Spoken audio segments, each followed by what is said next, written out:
Tumeona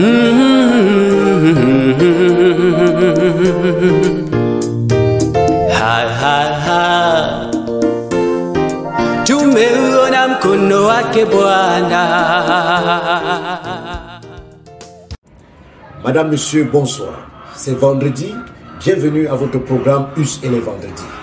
C'est avec joie que nous vous accueillons ce soir autour du thème que nous avons intitulé « Transcender les barrières ».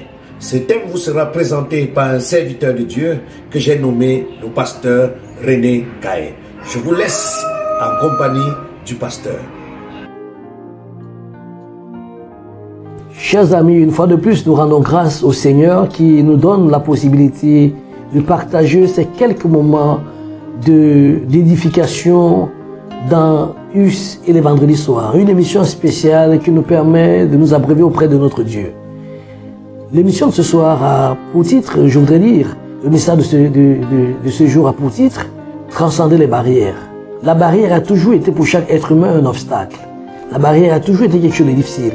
La barrière est quelque chose qui nous permet de ne pas avoir la visibilité sur ce qui est de l'autre côté. Mais aujourd'hui, grâce à Dieu, à travers les Saintes Écritures, nous allons apprendre à transcender les barrières. Jésus se trouve dans un dilemme.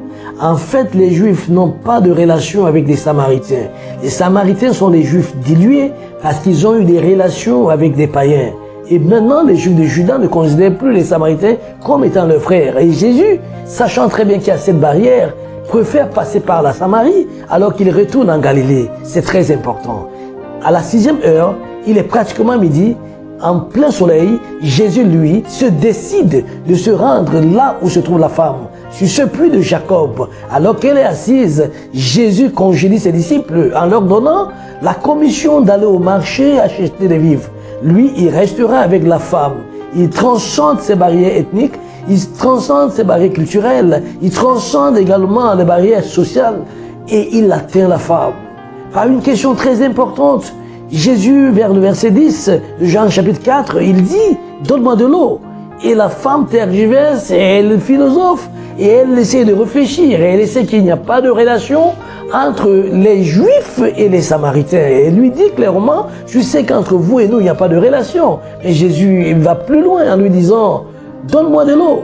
Et la femme lui dit « Entre nous, il n'y a pas de relation ». Ce qui est intéressant dans l'histoire, c'est que Jésus dit à la femme « Et si tu savais véritablement qui te demandait de l'eau, c'est plutôt toi qui en demanderais ». Ce qui est intéressant, Jésus dit encore à la femme « Celui qui boit de l'eau, de cette eau aura toujours soif.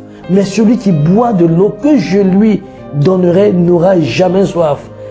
Car cette eau est une eau qui jaillira en cette personne et elle jaillira jusqu'à l'éternité. » Chers amis, c'est intéressant de comprendre pour quelles raisons est-ce que Jésus a pu demander aux disciples d'aller au marché. Comment Jésus peut-il commissionner 12 personnes à aller faire le marché alors que lui reste seul avec la femme? Oui, Jésus ne voulait pas être distrait. Jésus n'avait pas besoin d'être totalement offusqué sur sa démarche. Jésus a évité d'être perturbé dans son objectif.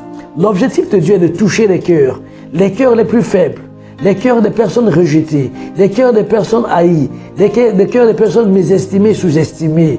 Jésus est venu pour les faibles, pour leur donner la possibilité d'être assis avec les forts. Jésus est venu pour les moindres personnes, pour faire de ces personnes des personnes considérées. Jésus est Dieu. Il nous connaît tous, car la Bible nous dit dans le livre de Jean chapitre 3, verset 16, « Dieu a tellement aimé le monde qu'il a donné son Fils unique, afin que quiconque croit en lui ne périsse point, mais qu'il ait la vie éternelle. » Gloire à Dieu. Chers amis, dans l'histoire que nous voyons, Jésus a pénétré le cœur de la femme. Le langage familial, le langage habituel de la femme était bien connu de Jésus. L'eau était l'expression de l'amour. En fait, elle a imaginé un seul instant que Jésus lui faisait la cour et Jésus lui promettait des choses encore plus excellentes. Elle ouvre son cœur à Dieu et elle finit par comprendre que Jésus est le Messie. Elle n'hésite pas de l'accepter. Jésus étant donc reçu dans le cœur de cette femme, il dissipera le doute, il dissipera la peur, il enlève tout ce qui est humain et terrestre, il s'installe, demeurant dans ce cœur. La femme est prête à suivre Jésus partout et devenir un témoin pour la gloire de son nom. C'est elle qui ira ça et là pour inviter les habitants de Samarie à venir aussi expérimenter, non pas seulement à écouter la parole de Jésus, mais à l'expérimenter, à le toucher, à le goûter. Au terme de sa stratégie de travail, Jésus est ému de l'action de la femme. Et Jésus fera donc un travail extraordinaire en Samarie, au point où les Samaritains vont multiplier les jours d'écoute de la parole de Dieu pour dire à la femme, il n'est pas seulement pour toi seul, il est pour le salut de tous. En fait, quiconque accepte le Seigneur a la vie éternelle. Quiconque donne sa vie à Jésus est libéré, quelle que soit de l'emprise, quelle que soit l'emprise, quelle que soit la considération qu'on fait de cette personne, quel que soit le rejet, quel que soit le mépris, Jésus change le mépris et nous donne une place considérable. Mon frère et ma sœur, tu es rejeté, ou alors tu es obstrué dans ta manière de penser, ou alors tu es embouteillé quelque part, tu es esclave quelque part, tu t'obstines à un péché, ou encore tu es obsédé d'un péché, tu es esclave d'une habitude qui n'est pas bonne. Le Christ Jésus, quand tu l'acceptes, il dégage tous ces hommes, tous ces personnages, toutes ces figures, toutes ces anomalies de ton cœur. Il s'installe par le Saint-Esprit et te donne la joie, il te donne la paix. Madame, Monsieur, j'ai l'assurance que nous avons été édifiés. Tout en priant le Seigneur de rompre toutes les barrières de nos vies, même les barrières les plus insoupçonnées, je prie que le Seigneur nous bénisse. Et à vendredi prochain, et nous disons merci aux serviteurs de Dieu. Que le Seigneur nous bénisse.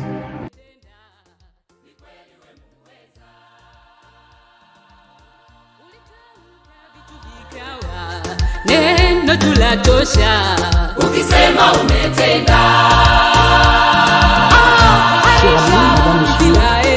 C'est un privilège pour moi de prendre cette parole. Kawatoa utumwani.